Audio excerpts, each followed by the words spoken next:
Thousands of displaced Palestinians are continuing to return to their homes in northern Gaza after 15 months of fighting. And as a ceasefire between Israel and Hamas continues to hold, Jordanian helicopters have begun delivering aid into the enclave.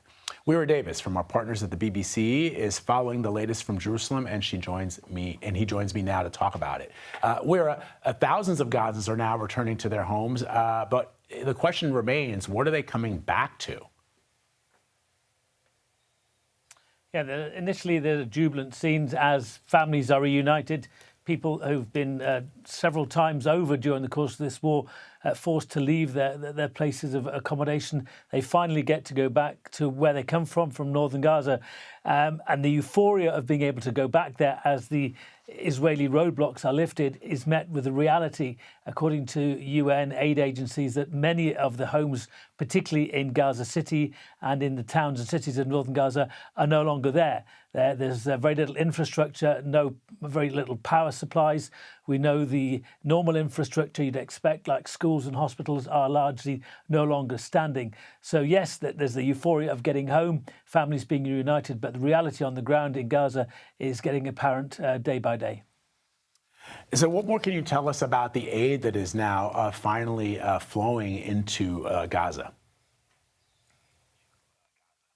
Well, aid for the people of Gaza was a very critical part of the ceasefire deal, a ceasefire deal that brought a temporary end to the fighting, the release of hostages being held by Hamas and other militant groups, but also to address the almost 2 million people in Gaza who are in a desperate humanitarian situation, the kind of things we've just been talking about, and the provision of hundreds of trucks worth of aid every day.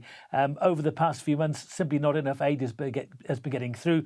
There are issues with malnutrition and starvation, but because of the ceasefire, the amount of aid has multiplied over recent days, both across the border through Egypt and the border crossings like Kerem Shalom between Israel and Gaza, and also, as you alluded to in your introduction, aid drops from the Jordanians have begun today by helicopter. They look good, and it's very important from a diplomatic perspective, but they don't bring as much aid in as is needed, and the majority of that is being brought in by trucks on the ground.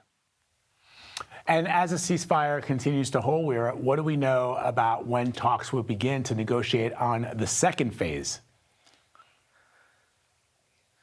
Well, this is the key thing. This initial 6-week ceasefire has to hold, say, international aid agencies and governments that have got a stake in what's happening if there's to be a lasting peace, if the remaining hostages are to be released, and there's to be some sort of solution to what is happening in Gaza. The big fear is that after this initial phase 1, this 6 weeks, that there will be a resumption of the fighting. Certainly there are hardline members of the Israeli government who want to do that because they say Hamas is not yet fully defeated.